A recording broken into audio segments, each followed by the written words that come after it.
முதல் வாசகம் யோவான் எழுதிய முதல் திருமுகம் அதிகாரம் 1 திருவசனங்கள் 1 முதல் 4 வரை.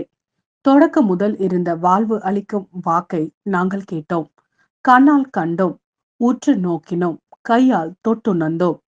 வெளிப்படுத்தப்பட்ட அந்த வாழ்வை நாங்கள் கண்டோம், அதற்கு சான்று பகர்கிறோம்.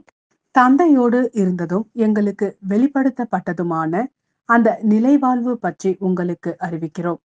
தந்தையுடனும் அவருடைய மகன் இயேசு கிறிஸ்துவுடனும் நாங்கள் கொண்டுள்ள நட்புறவை நீங்களும் கொண்டிருக்குமாறு நாங்கள் கண்டதை நாங்கள் கேட்டதை உங்களுக்கு அறிவிக்கிறோம்.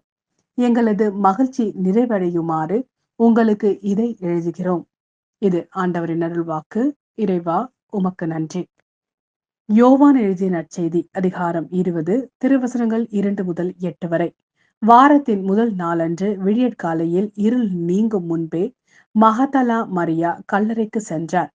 கல்லறை வாயிலில் இருந்த கல் அகற்றப்பட்டிருப்பதை கண்டார். எனவே அவர் சீமோன் பேதுருவிடமும் இயேசு தனி அன்பு கொண்டிருந்த மற்ற சீடரிடமும் வந்து, ஆண்டவரை, கல்லறையில் இருந்து யாரோ எடுத்துக்கொண்டு போய்விட்டனர். அவரை எங்கே வைத்தனரோ எங்களுக்கு தெரியவில்லை என்றார். இதை கேட்ட பேதுருவும் மற்ற சீடரும் கல்லறைக்கு புறப்பட்டனர்.